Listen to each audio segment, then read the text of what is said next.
Қайырлы күн, құрметті оқырман.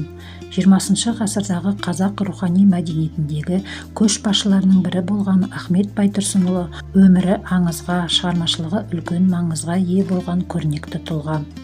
Ол қараңғылық тұңғиықтан жарық жұлдыздай жарқырап шығып, айналасына нұр, шуақ себумен өткен ағартушы.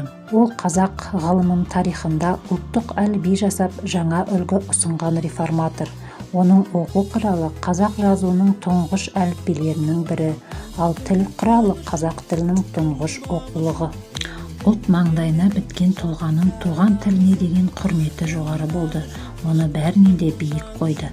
Назарларыңызға Ахмет Байтұрсынұлының тіл туралы тағылымдарын ұсынамыз.